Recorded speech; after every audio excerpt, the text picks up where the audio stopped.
Let's go back to a full screen viewport, and you can see that when I actually clicked on the teapot, a little icon appeared in the viewport. Now I'm going to make that icon bigger by using the plus and minus keys on the keyboard. Those are the main plus and minus keys. Now what you're seeing at the moment is called the transform gizmo, and you can see if I zoom out it keeps its scale. Now this particular transform gizmo allows you to move the teapot around the screen. So if I wanted to move the teapot on the x-axis, I could grab this arrow here and move the teapot, and you can see it's just locked to that axis. I can do the same thing with the y-axis, same thing with the z-axis, so I can just move it up and down on z.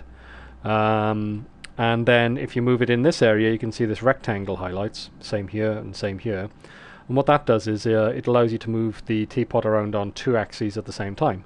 So in this case it would be x and y at the same time, or z and y at the same time, or z and x at the same time. So if I try that, you can see I'm now moving the teapot around on two axes at the same time. So it's moving around horizontally and it will not move up and down. In this case I'm going to move it up and down and left and right on the z and y axis. So it's actually moving up and down in space as well as in and out of the screen. And the same for the last axis. So you've got some pretty easy and simple ways there to move objects around and to limit their movement. If I look in a left viewport, you can see that you only have certain axes which are visible, in this case y and x. So you can see you can actually limit the way you can move an object by looking in one of the orthographic views. And this is quite a common method. If you want to ensure that you only move in one plane, you can change to, in this case, a left-hand view, and then you can move an object and you know it's just going to move in only two axes at once. So I'll press P to go back to perspective, and let me show you some of the other gizmos that we have. These are called transformation gizmos. Now if I press W, you get translation, so there's no change there.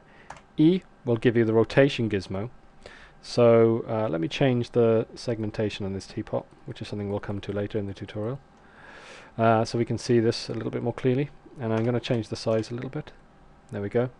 The rotation gizmo is pretty much the same as the translation gizmo, but as you can imagine it's used for rotation. And you can see that the axes are represented by these semicircles, and in this case the x-axis you can see is color-coded red.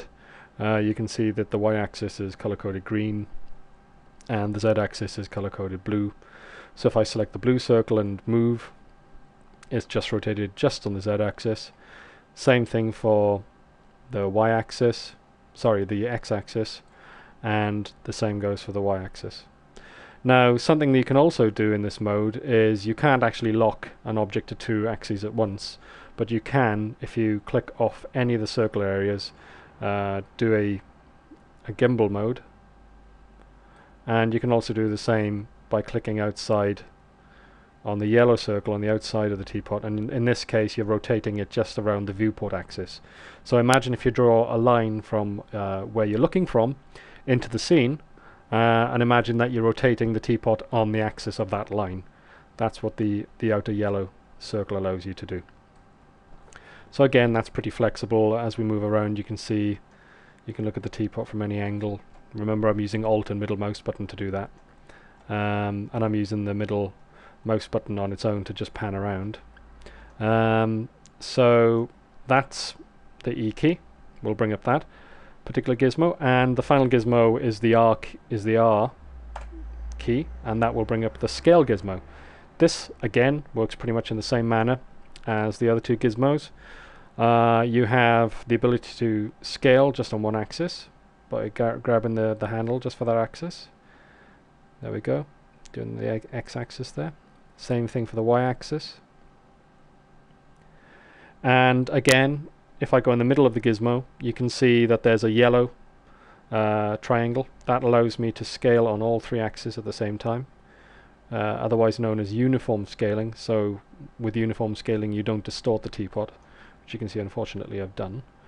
And you can also go to these bars which allow you to again scale just on 2 axes at the same time. So in this case X and Y, so you can see we're just scaling it horizontally, or for instance Z and Y, so you can choose just scaling on that axis, and so forth. So you can see you've got a lot of flexibility there. So these gizmos are very fundamental to the way that you work in Max.